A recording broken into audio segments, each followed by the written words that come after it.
এক চাষির বাড়িতে ইঁদুর বাসা বেঁধেছিল। একদিন ইঁদুর দেখলো চাষি আর তার স্ত্রী থলে থেকে কিছু একটা বের করছে। ইঁদুর মনে মনে ভাবলো হয়তো খাবার কিছু এনেছে। তাই সে গুটি গুটি পায়ে সামনে এগিয়ে গেল এবং দেখলো সেটা খাবার কিছু নয়, এটা একটা ইঁদুর ধরা ফাঁদ।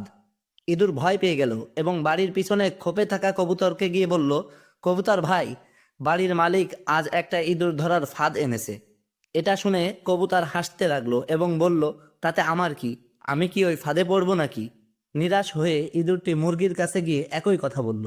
মুরগি ইঁদুরকে অবহেলা করে তাড়িয়ে দিল এবং বলল, এখান থেকে যা, এটা আমার সমস্যা না। ইঁদুর হাঁপাতে হাঁপাতে মাঠে গিয়ে ছাগলকেও একই কথা শোনালো এবং বলল, ছাগল ভাই, ওরা দুজনে তো কিছু করতে পারলো না, তুমি অন্তত কিছু একটা করো। এটা শুনে ছাগল হেসে গড়াগড়ি খেতে লাগলো এবং বলল, যা ভাগ এখান থেকে। কেউ তার কথায় গুরুত্ব দিল না। সেই দিন রাতের বেলা ফটাস করে একটি শব্দ হলো। ফাঁদে একটি সাপ আটকে গেছে। অন্ধকারে চাষির স্ত্রী সাপের লেজকে